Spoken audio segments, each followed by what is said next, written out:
Welcome back, everyone, to Raiders of the Lost podcast. I'm Leo, joined by my brother James.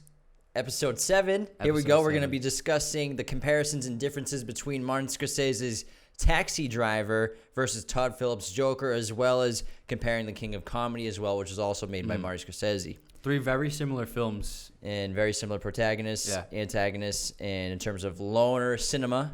So we're going to go over that. But before we get into the episode, we just want to thank all the people who are new to our channel, new to the streaming. Everyone who's been leaving 5-star reviews, that's awesome. We really appreciate it. We weren't really thanks expecting for watching and listening. The outcome we've been getting the last week and a half. Whether you found us from TikTok, from YouTube, Instagram, whatever, mostly from TikTok. We really appreciate you guys. Keep leaving those 5-star reviews. They're getting us views, getting us shown on other browsers for people's podcasts, Apple Podcasts, Google Podcasts, Spotify. We're everywhere you want to see us. YouTube channel, subscribe. TikTok at Raiders of the Lost Podcast. Again, thank you, everybody, for all the support so far. Now, let's get into this episode. Let's do it, man. All right, so loner cinema. So Joker and Taxi Driver. Joker was heavily influenced by Taxi Driver, movies like Conversation, King of Comedy, Drive, a lot of these quote-unquote loner characters who they've been taking over films in Hollywood for the last few decades specifically. Yeah, it's been a niche genre. You know what I mean? It's becoming more and more popular, though, too. I mean, look at Drive with Ryan Gosling. That movie was super popular. It maybe didn't have the biggest box office, but I mean, cult following-wise, that movie's huge. People love that movie. I love that movie. That's one of my favorite loner cinema genres I've seen in a while. It's a great movie. Yeah. And then with this, Todd Phillips brought that subgenre and took it into the superhero genre. Yeah. And he created a very unique superhero movie. Not superhero movie, but comic book movie. I think he understands. He's a really smart guy, and I think he understands that if you want to tell these wildly original and unique and intense stories, you kind of got to head towards like a superhero vibe, and you have to use that as your platform or as the vehicle for your story. Because I bet you if Todd Phillips brought this script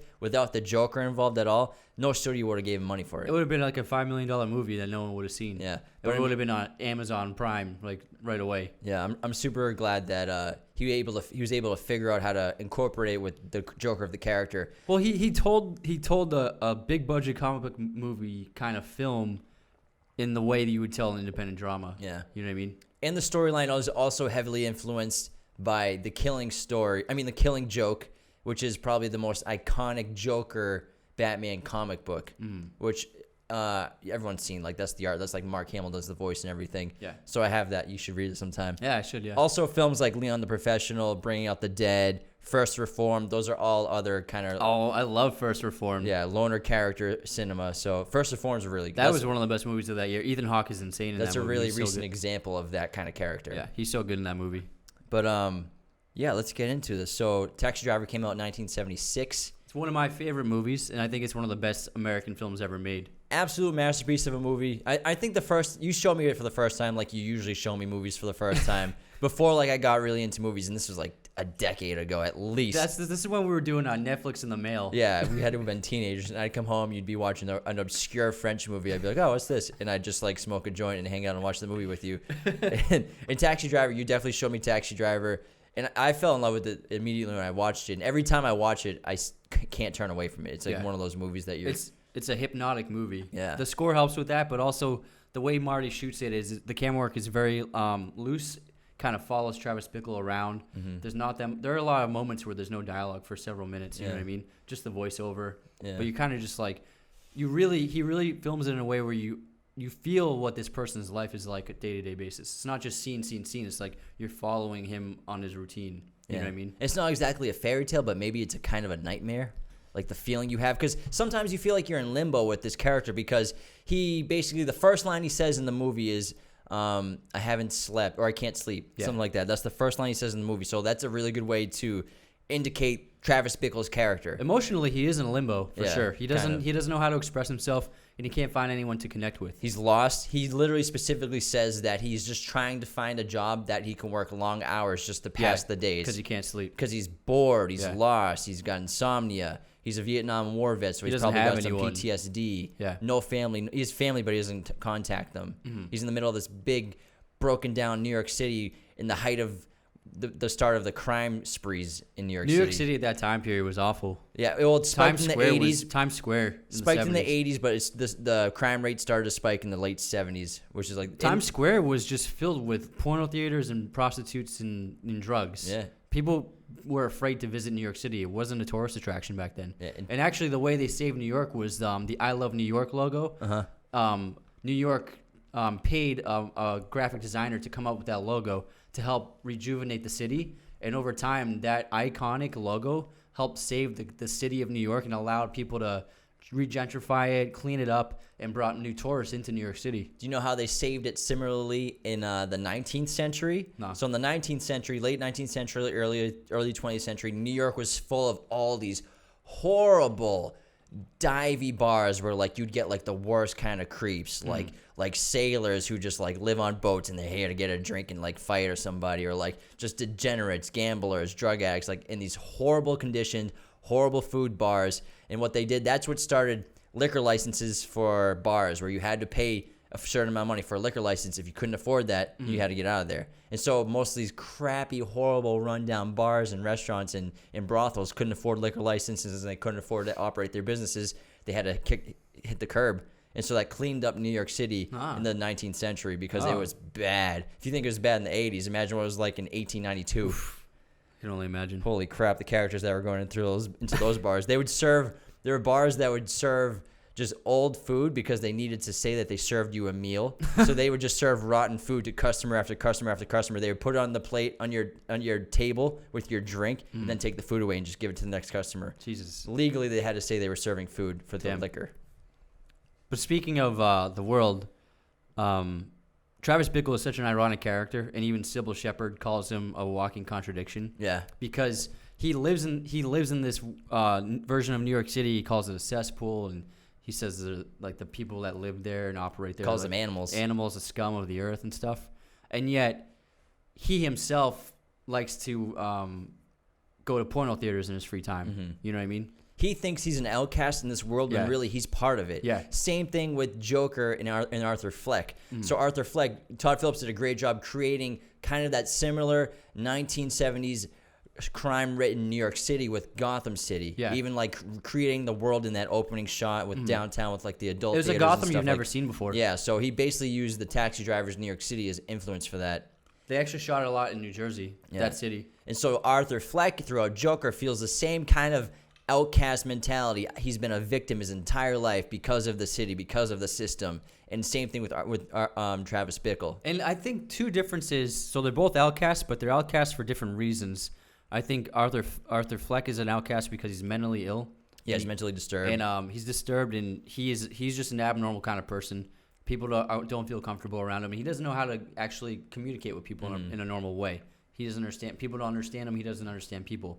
Whereas Travis Bickle, he's a Vietnam vet, so he's probably been through a lot of serious shit. He has PTSD. It's probably why he can't sleep at night. Probably why he can't sleep. Probably why he can't emotionally connect with anyone. So they're both outcasts, but for different reasons, and they both kind of start off in this similar space, in this similar kind of mindset in both beginnings of the films before they eventually become like the final versions of themselves. Yeah. You know what I mean? So they both see themselves as outcasts, but in different ways, but literally they know they're part of the system itself. They both view the world in a negative fashion. They think the world is evil. They think they're better than the world. Exactly. Travis thinks he's better than the world. He thinks he's superior to these people. He thinks he's better than these people. Yeah. And that's why he's always looking for a chance to do something. The thing with Travis is like he has so much pain inside of him. I think that he is just looking for the opportunity to inflict pain on someone else, but he doesn't want to do it to an innocent person. So he's preparing himself for a situation, some kind of confrontation where he can lash out and get out everything that he feels inside and put it onto someone else. Yeah, well, that's so evident in that montage. So like he finally like a little halfway through the film. Do we want to like start talking about later on in the films? I just bounce around. Whatever. So like we're halfway through the movie. He's got his guns. And then like you can tell he's training. He's exercising his muscles. You know, he says that line like every muscle must be tight. But what's he training for? He doesn't know what he's training for. The audience doesn't know what he's training for. That's it. You know, he's in the mirror. He's practicing quick draws like a magician that's practicing sleight of hand tricks in the mirror to make sure that he does it perfectly. Well, so Well, I'm sorry to interrupt, but by this point in the movie, I think he does know what he wants to do. He wants to destroy both the male characters that are that dominate both the female main characters. So the Palatine, the politician, who is the boss of Sybil Shepherd, he wants to kill Palatine because Sybil Shepherd turned Travis down and rejected him. And then he also wants to attack Harvey Keitel because he's in control of Jodie Foster. Yes and no. Yeah, so I think he finally figured out what he wants to do. I don't think he wants to kill them for control. Maybe that's a reason, but if you think about it, when you compare Arthur Fleck and Travis Bickle tries to assassinate the senator because he represents the society that let him down, the society that's corrupt. And then you look at Arthur Fleck with Arthur Wayne, the senator he's the senator, right, in that movie? Yeah. And so he's running for senator. Yeah. Also another very powerful political figure who let his city down, who's also a hypocrite, who's not going to fix the city. Like when Travis Bickle's in the taxi with the senator, Palatine, I keep saying Palpatine like Star Wars. When he's in the cab with Palatine, he tells Palatine someone needs to clean the city up. Yeah. And then he watches Palatine on the TV later, and he's watching him. He's like, this guy is full of shit.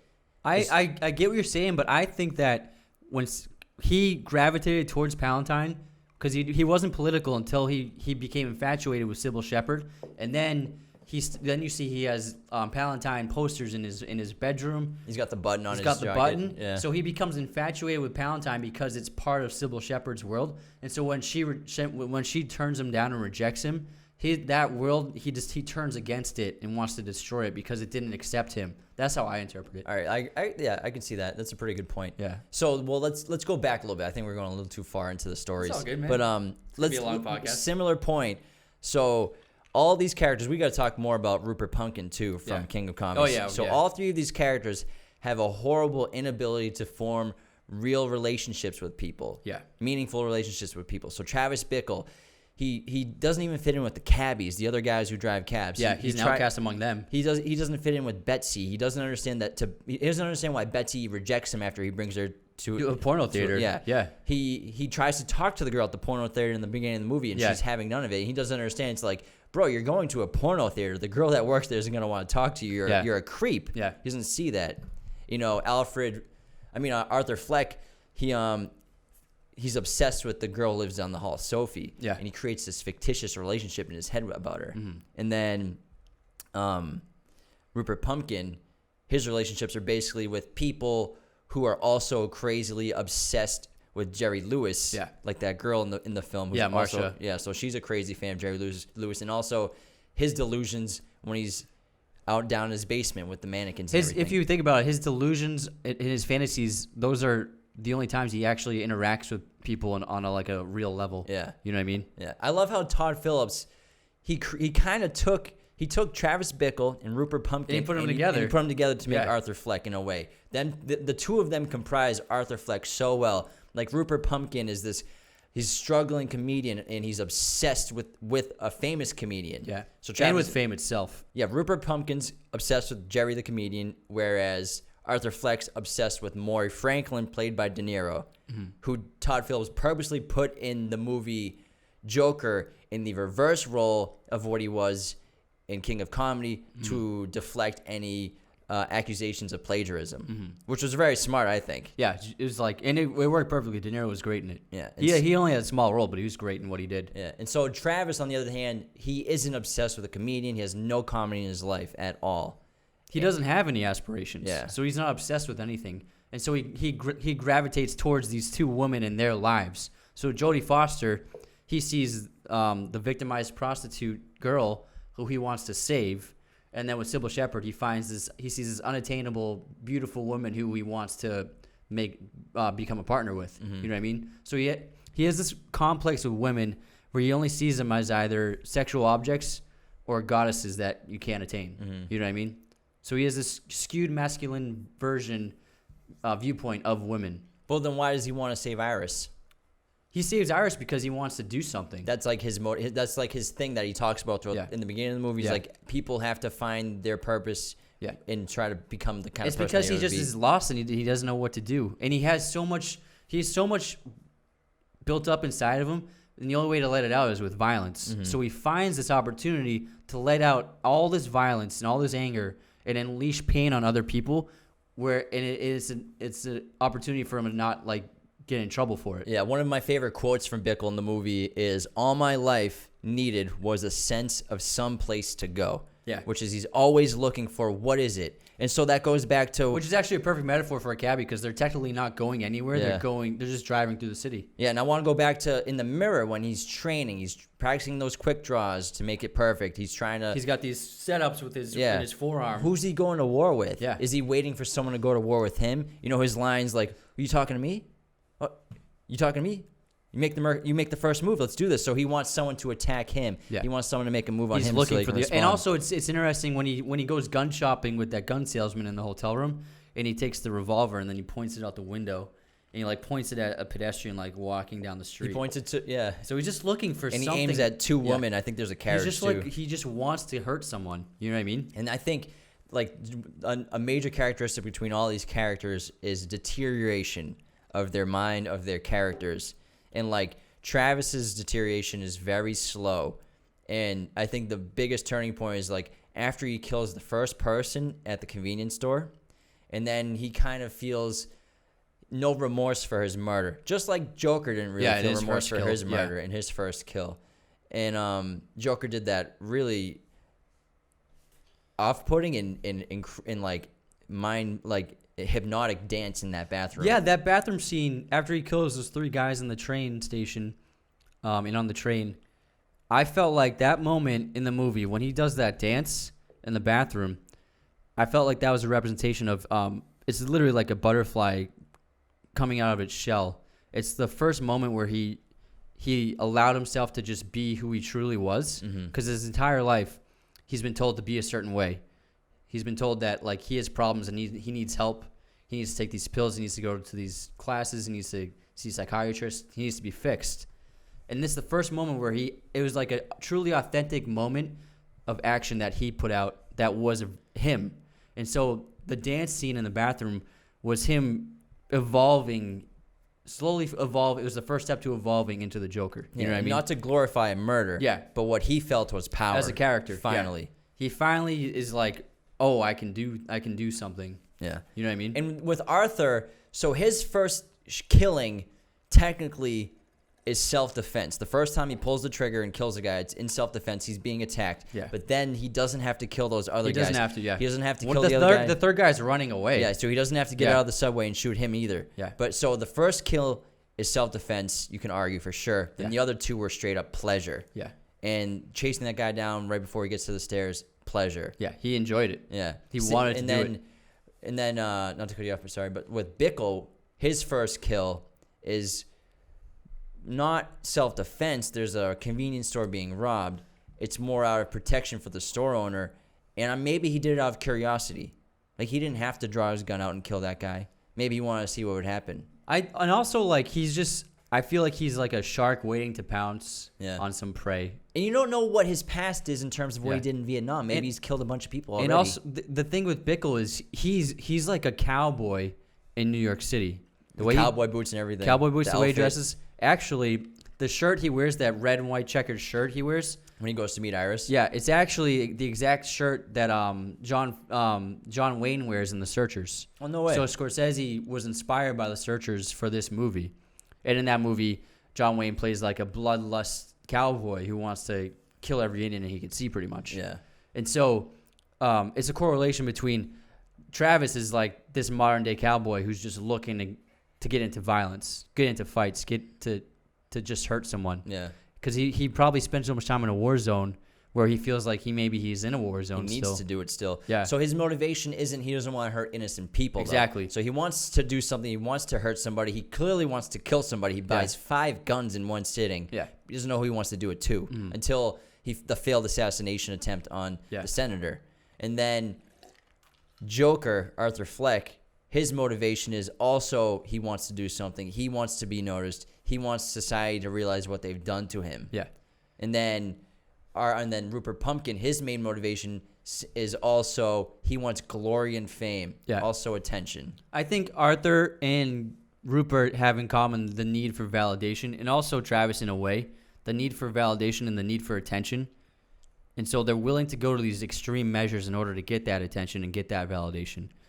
Just like Arthur Fleck trying to get the validation that Wayne is his father. Exactly. It's a delusional concept, and he's told by the people in the hospital and by Wayne himself that it's not true, yet he still believes it. Yeah. The same way that Rupert Pumpkin cannot understand that Jerry Langford doesn't want to be friendly with him. Because there's a scene where Rupert shows up unannounced with his lady friend at Jerry's house, and he tells his friend, oh, there's a party going on, and they're all dressed up, and they start dancing, and like they make drinks, and then Jerry shows up, and he's like, what the fuck are you guys doing here? Yeah. And Rupert is so delusional, and he thinks that they're friends, and he can't accept the fact that Jerry wants nothing to do with him. You know what I mean? And he's wanted nothing to do with him the entire movie. Yeah. The only moment they had was in the limo, and when they had the little small interview, which Travis obviously failed because his comedy's not good. Yeah. So maybe like that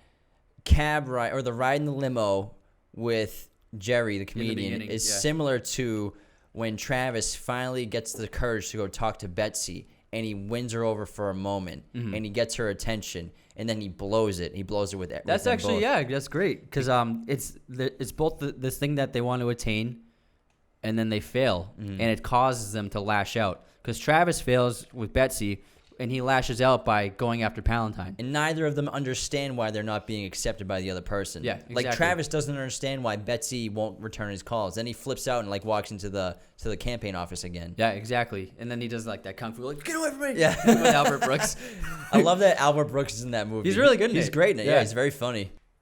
So that reminds me, the best shot in Taxi Driver, and it's one of the best shots of all time in American cinema, is after the porno date, and obviously Travis fails, and Betsy is super awkward and wants to get away from him, and he tries calling her the next day, and he calls her at her office, and he's in, it looks like an apartment building, and they're having an awkward conversation, and she's obviously turning him down, and Marty takes the camera from Travis, and he slowly tracks it away, and then it ends up on an empty hallway, because it's such a tense and awkward moment. It's unbearable for even the audience to see, because it's so pathetic. You know what I mean? That's how like the world views Travis. Yeah. I love how Marty opens his movies. Like the opening of Taxi Driver is just like that loud percussion, like the dun dun dun dun dun with the big smoke shot, and then the taxi like coming like this. And then in King of Comedy, he opens it and then he does that still frame that he does a lot. Yeah, so the still frame in the limousine is it's an amazing still frame. Yeah. He does still frames a lot. He does so many in Goodfellas. But that shot where Marcia throws her hands on the window, and it's like a flash of a camera and it freezes, and then they do the credit roll. One of the best shots one of the best freeze frames ever, because it perfectly demonstrates the theme of the movie. It's the obsession with fame and the obsession with celebrity, and how people are desperate for it. Yeah, and people understand that they do a good job with Jerry, like in his home, just being a normal person. Celebrities are just normal people. Yeah, they're just and even like Jerry's us. life. Jerry doesn't seem that happy in his life. That's the thing. That's the irony of it. Is Travis is obsessed and he wants what Jerry has, and he wants to be Jerry.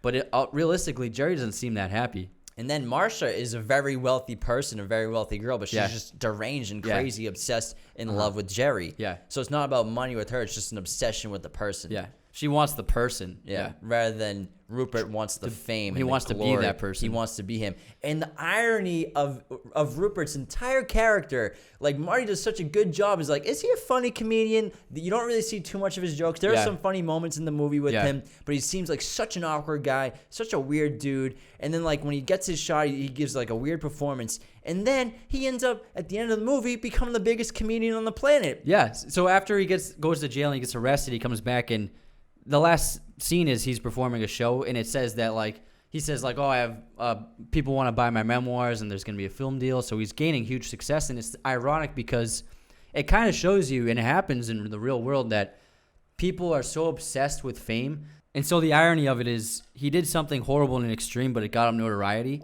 and people are so obsessed with anyone who's famous that they'll latch onto it. And it happens in the real world. People become famous for doing unsavory things sometimes. It's true. You know what I mean? Look at Kim Kardashian. Yeah. People can get fame doing anything. Yeah. And so it actually makes sense.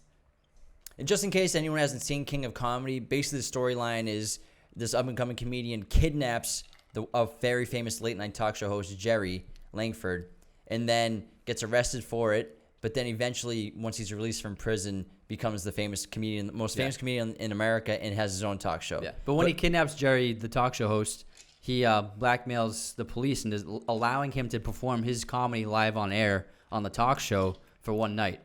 It's kind of like Joker, but not really with a blackmail situation. Yeah, exactly. So in Joker, instead, Arthur Fleck gets invited onto Maury's show because Maury has seen this video of Joker at this nightclub giving the worst stand-up comedian performance he's ever seen in his life. Yeah. And he's gonna bring him onto the show to make fun of him. Yeah.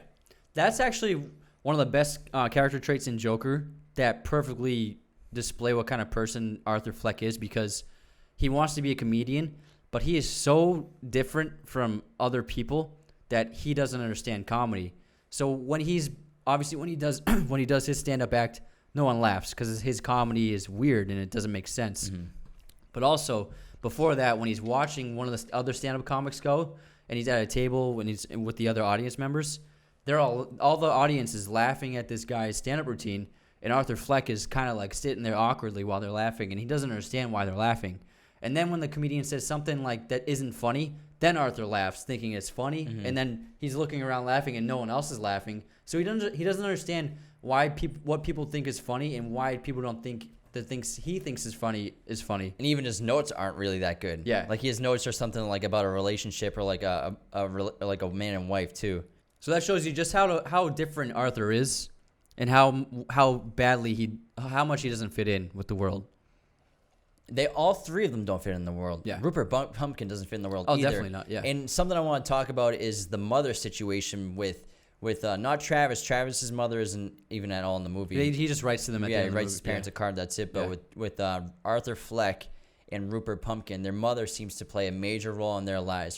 First of all, Arthur Fleck, his mother's very sick and also mentally disturbed, but is also very dependent. The cause of all of his pain and all of his grief and his mental illness came from her, and his child abuse came from her. And so he's so messed up in the head because of what his mother did to him, what his mother's done to him her whole life. Yeah. I think that Arthur killing his mother was the next step. After that killing of the three guys and then him killing his mother, that was the next big step to becoming the Joker. And then because he eliminated what you just said, the worst part of his life. Yeah, and then Rupert Pumpkin, his mother's not really in the movie. It's more of just her screaming at him downstairs. Yeah. But his mother is more of like, he clearly lives in his mother's basement. Yeah. And his mother probably takes care of him in every single way. He probably doesn't have a real job. You don't even see it. Yeah, he probably does all his laundry, cooks all his meals. And his mother, to him, is probably an embarrassment who doesn't understand that he has so much talent that he just needs to show the world, which is why he's constantly standing in front of that poster with the audience. Yeah, so that poster with the audience in front of him is my favorite shot in the movie probably, where he just walks, it's in that big hallway, wherever it is, and he just pretends to do routines in front of it and just stands in front of it. And he imagines the noise and the applause to the adoring and the fans. cheers. Similar to Arthur Fleck when he watches Maury with his mother in bed, imagining that he himself is in the audience, gets called down onto stage with Murray, and then becomes friends with Murray. Dream come true. Big hug and everything. Yeah. One of the main themes in King of Comedy, and also I think it happens in Joker as well, is that the main character believes that their fantasies are more real than reality. It's kind of like that in Taxi Driver too, because he's kind of living a fantasy now. He's also has gone through a metamorphosis, just like Arthur Fleck, just like Rupert Pumpkin, where now he shaves his head. He has just like the Joker. He changes mohawk. his physical appearance. Well, yeah. So all of them, well, except for Rupert Pumpkin, because he just has that change creepy face, mustache and the suits, but in the nice white shoes all the time. But but Travis Bickle and Arthur Fleck go through physical transformations. Arthur Fleck doesn't even look human at points in the movie, where he just has his body contorted in these weird ways. He's so awkwardly skinny, looks so malnourished. And speaking of malnourishment, to go back to Travis Bickle, there's a scene where Travis Bickle is watching TV and he makes this really awkward meal. He makes a meal of bread, brandy, sugar, and something else. I can't remember what it is. Yeah, he pours the brandy over it. And he eats it, but it's bread, sugar, and brandy. Yeah. And it's ironic because he's a walking contradiction. Before that, in narration, he says that every muscle must be tight.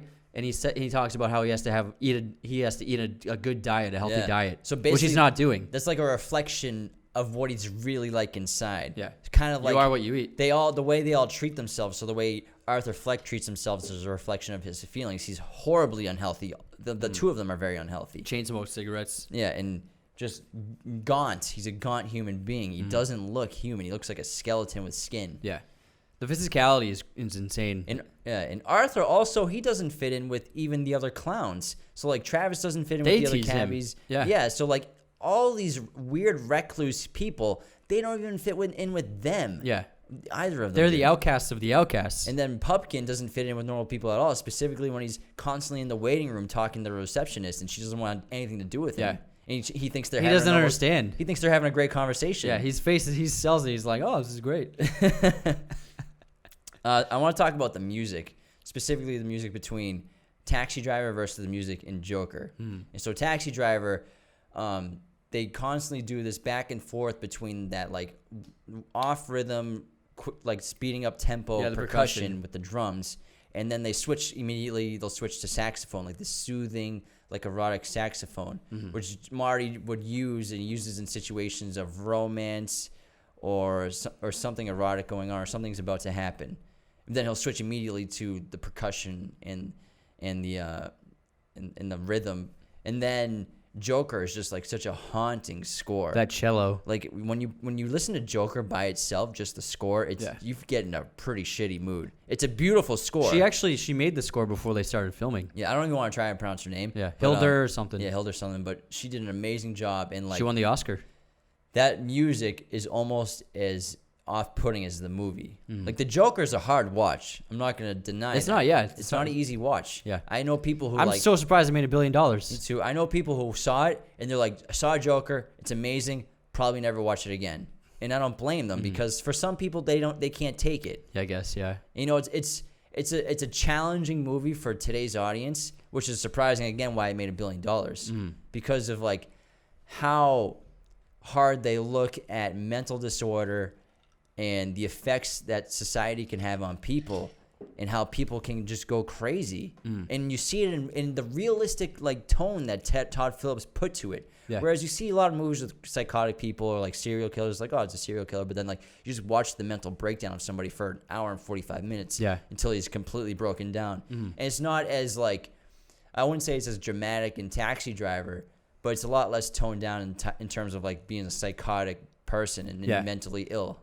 Because I don't think he's really mentally ill in Taxi Driver. He's not. Yeah, that's the big difference between them. Yeah. The worst thing to come out of the Joker movie was the unfair stigma put on the movie in terms of its violence. And it even became a huge story before the film even came out, before anyone even saw it, with people proclaiming that it was a dangerous movie and that it would be too violent for audiences and that it would inspire copycats,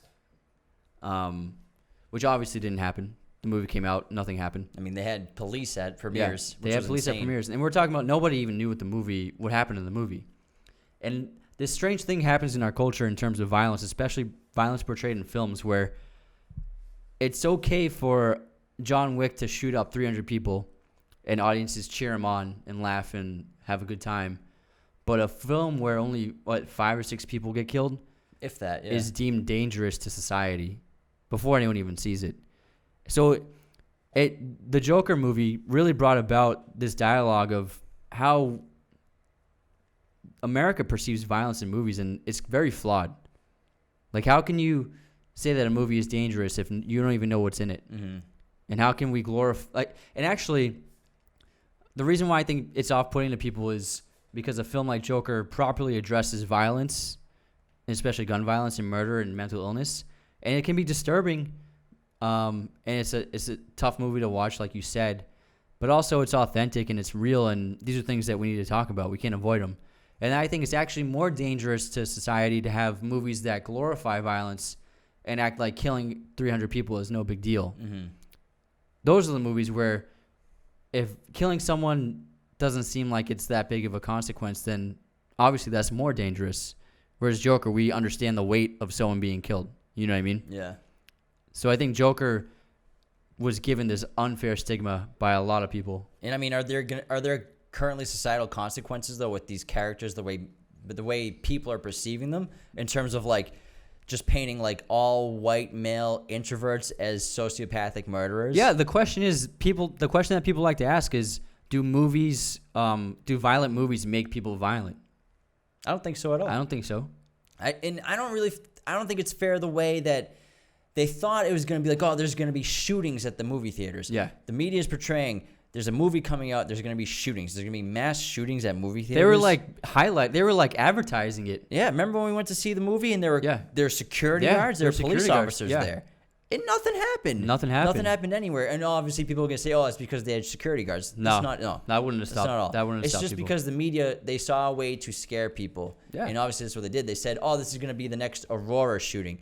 And to compare it to the Aurora shooting is so disingenuous because people still think that the guy the horrible act of mass shooting the people in the movie theater during the Dark Knight Rises screening at the Aurora, they still say he was pretending to be the Joker, which is completely false. Not at all true. He was not pretending to be the Joker. It had no relation to the Joker, which obviously the media took that shooting and said this will be the next Joker because he was the Joker. Yeah. He did not pretend he was the Joker. The media said he wanted to be the Joker. Dyed his hair orange. The Joker has green hair. We all know this. Yeah. Nothing to do with the comic book. It was just a person who was very mentally disturbed. Yeah. And wanted to take out his feelings on killing people, which is a horrible thing to do. I think that's what people don't want to understand is they don't want to come to terms with the fact that sometimes you can't explain things. Things happen. Violence happens in the world. There are billions of people in the world. Not everyone winds up with a perfectly mentally capable brain. There's 350 million people in this country. Yeah. Obviously, there are going to be people that have problems, and we have to deal with them, but we can't make excuses and blame a movie for causing violence that a person caused because they're mentally ill. Yeah, I just don't think it's very fair, especially to Todd Phillips, despite that maybe all of that negative press was one of the reasons why it got $1 billion. It could be, but I think anytime that people want to try to control art is a dangerous proposition. Well, yeah. Well, obviously we don't want to get too political on this podcast, but because that's pretty close to where we seem to be going. But we won't talk about that too much because we don't want to do politics on this podcast at all. But I just think the main thing is you can't single out one movie for violence without singling out all of them. I completely agree. One of my favorite Scorsese stories in general is the story about the climactic shootout in Taxi Driver. And what happened was when they finished the film and put it together and they showed it to the MPAA, it got an X rating. So it wouldn't only be able to show at X-rated movie theaters because the MPAA deemed it too violent and too graphic. And they pointed out the shootout as why it was rated X. And Scorsese was freaking out. He's like, I made this masterpiece. I mean, he didn't say this, but he's like, he made this masterpiece, and Warner Brothers wasn't going to let him release it because the MPAA gave it an X rating. He didn't know what to do. And rumor has it that he went to a bar with a handgun and just drank all night and contemplated trying to coerce the studio at gunpoint to let him release the film. And then a few of his friends came and talked him out of it and calmed him down. And then what he ended up doing was, for that climactic scene, he desaturated the color. So the blood, which was dark red and splattered everywhere, when they desaturated it, it became like this pale pink color. So it became less graphic looking. And so he did this desaturation and then showed it again to the MPAA, and they approved it with an R rating, even though he didn't even change the edit. He just changed the coloring. And so that's how it was released as rated R without changing. You know what's not fair about that is movies had come out that had a lot of blood in them. Yeah. Carrie came out in so 1976, same year as Taxi Driver. Yeah. She is covered in blood. There's probably more blood in that movie than any other movie. Covered. The main poster for that movie is her covered in blood. Yeah. So that gets approved, but Taxi Driver doesn't. Same kind of thing with Joker. It's just a very powerful, intense movie, and so they don't want people to see it. Yeah. They didn't want people to see Joker. Yeah, exactly. Yeah. People were boycotting the release. It's a shame. It's a masterpiece. Yeah. And you know what? I saw that movie. I didn't want to kill anybody. Wow, really? Wow, can you believe it? You didn't want to kill anyone after seeing Joker? I played Grand Theft Auto for 3 years. Never wanted to kill anybody. Man, that's strange. Let me ask you this. Do you think that Joaquin Phoenix's Joker is better than Heath Ledger's Joker? I don't think anything will ever top Heath Ledger's Joker. I don't know if that's like a biased point of view because I love that performance so much. I think Joker, Heath Ledger, is like one of the best acting performances I've ever seen in my entire life. And the thing with it is, again, because Joker has such like a less comic book-esque flair to it. It's a character-driven. It almost half the time doesn't seem like he's the Joker until he starts doing the makeup and stuff. But, Dark Knight, constantly the whole time you see him, besides when he's pretending to be a cop, he's always in makeup. Yeah, that's actually the big point of it is in Dark Knight, the Joker's already fully formed. Yeah. He is the Joker. Yeah, so he's already and we don't even know his past. Yeah. Nolan keeps it a secret and he just messes with us. Yeah. That's the whole point of it. Whereas in Joker, he slowly becomes the Joker. And I think the final moment where he finally becomes the Joker is when he's been arrested for killing Murray. And then he's in the police car and it gets crashed into by that ambulance. And the guys pull him out of the car and Arthur is just covered in blood and he's just a mess. And then he finally comes to and he sees this crowd of rioters around him and they're all cheering for him because they recognize him from the TV show. And he stands on top of the cab, on top of the police car, and he spreads the blood across his cheeks to make it a giant smile. Mm-hmm. And the crowd's cheering for him. That's when he finally becomes the Joker. Exactly. That moment. Yeah, exactly. Yeah. You're right. And when I was in theater watching that scene, because the whole entire third act of that movie, I don't think my mouth closed at all. My mouth was agape the entire time. I was like, I couldn't believe what I was seeing for the last 20 minutes. As soon as he shot Murray, from that point on, it's insane. It's absolute chaos. And then I honestly wanted to stand up and cheer and clap when he was standing on the police vehicle. Yeah. And he's just doing that Joker stance like that. Uh-huh. And it's one of the most powerful scenes I've ever seen in a movie theater in my life. And I freaking love that movie. But again, to the question, great character. I mean, it's probably Joaquin's best performance, if not one of them. One of the best performances in the last 5 years. But still, when it comes to who's my favorite Joker, again, because it took the whole movie for him to become the Joker, I'm still going to say Heath Ledger's Joker is my favorite Joker. I would agree with you. Heath Ledger's my favorite Joker. Yeah. And Wait, not Jared Leto? My God. Mark Hamill's a better Joker than Heath Ledger. Than Jared Leto. He's way better of a Joker. He just does the voice.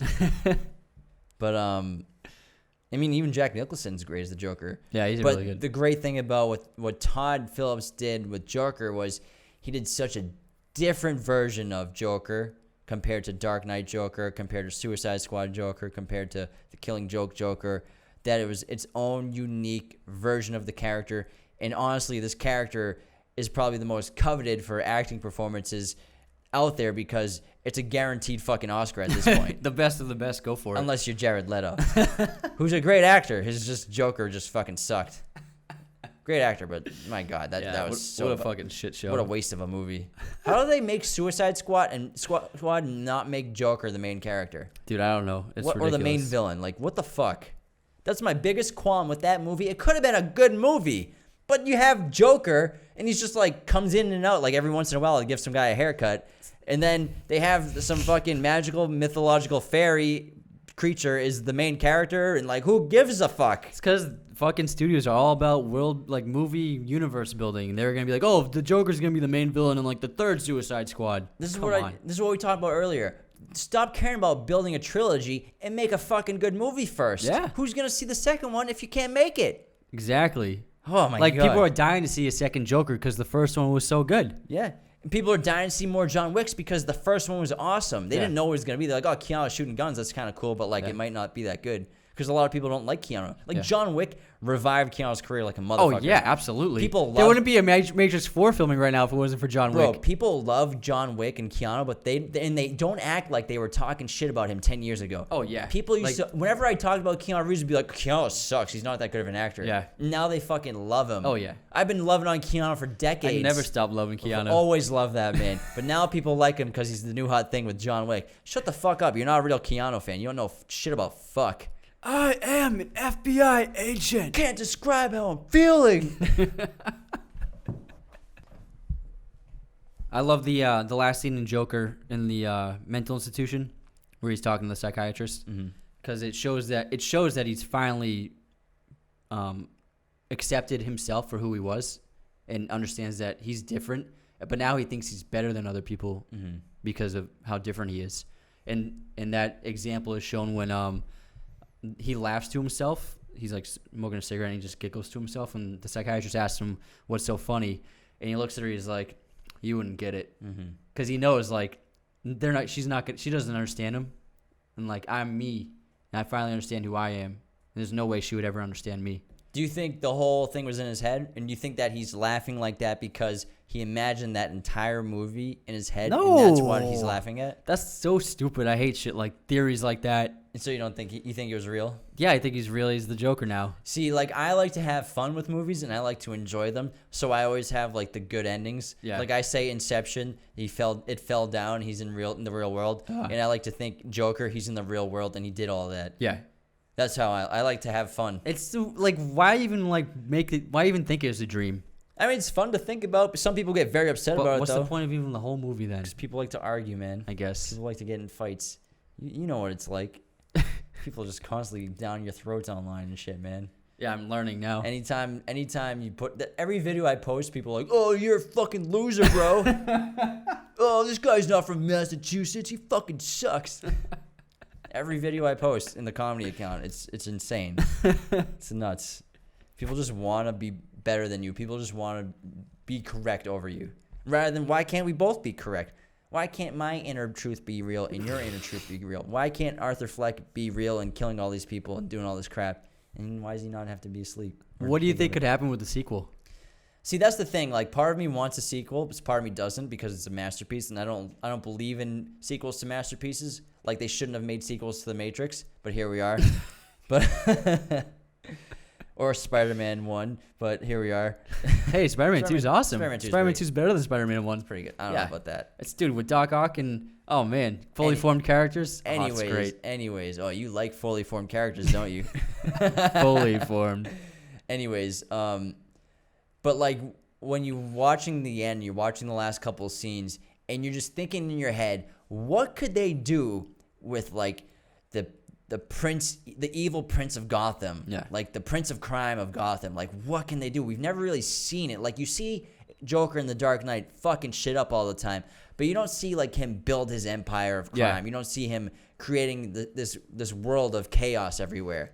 Which yes, in The Dark Knight, but you know what I mean, where like you have a brushstroke and he's the main character, whereas Dark Knight is not the main character. Batman's the main character. Yeah. So the whole movie is going to be centered around the evil prince of Gotham, which I would love to see. And it would be a completely different movie because he would start out fully formed as the Joker. Mm-hmm. So it wouldn't be a movie about someone dealing with mental illness. Yeah. It would just be a Joker movie, which is why I want to see another one. I think it would probably, if they do it, it's going to take a little while because they have to come up with a really good story. Yeah. And that's the main thing. You got to come up with a great script. If the script's not great, they can't do it. Yeah, but Warner Brothers is emailing Todd Phillips every week like, you got something yet? You got something yet? Joaquin, we want another $1 billion.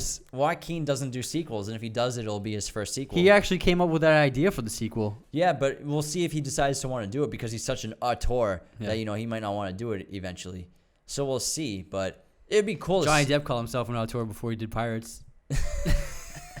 He's like, in the 90s, he said he would never sell out and do big studio movies. Yo, now he's done fine. When a studio's like, yo, you want a $30 million check, Johnny? You want to buy an island? I'll take that check. You want to get sued by Amber Heard and then win the fight? Here you go.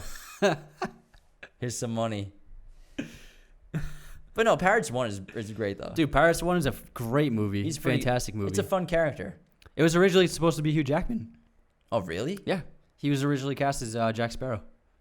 I could see that working. And then, but he was gonna play it straight. What do you mean? Like a straight, like, leading action hero. Because Johnny Depp played it so ridiculous. Yeah, I know.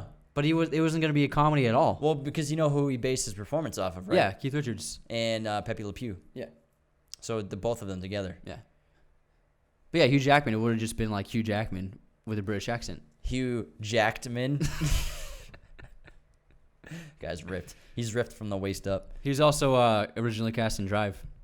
Hugh Jackman? Yeah. That would have sucked. Hugh Jackman was the driver. He would have been too old. Well, don't you think that's a con to Joker? Is Joaquin's kind of old, and if they have to wait like 3-4 years to do this, he's getting up there. He's got a little gray hair, but he's still there. He's like 50, bro. Is he? Yeah, he's old as fuck. He does look like shit.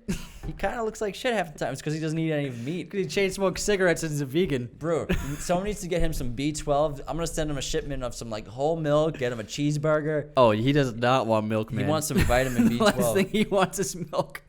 Rooney Mara is great. I think she's a fantastic actress. It's cute how they both wear Converses all the time in public and in all black into award shows. They wore Converses to the Oscars and stuff. They're so cool. Yeah. They're like the rebels in high school. They like have like a 2-piece band. Multi-millionaire rebels. Dude, Rooney's set for life anyways because her family owns the Steelers and the Giants. Yeah, she's fine. Which is she's named after both the families that own the teams, Rooney Mara. Oh yeah, it's insane. And then her sister Kate Mara, she's pretty cool. She's awesome in House of Cards. Yeah, she's good. So she got shoved into a train. Into a train, yeah. By he who must not be named anymore. All right, that's a wrap on episode 7 of Raiders of the Lost podcast. Thanks for tuning in, guys. Make sure to follow us everywhere. We got the Instagram up, we got the TikTok up, we got the YouTube channel. If you're listening to this, go subscribe. If you're listening on Spotify, iTunes, Google Podcasts, hit the follow button. Leave us a 5-star review, please. We're trying to feed our cat and put him through school. He needs to eat. Bye. Thanks, guys. Bye.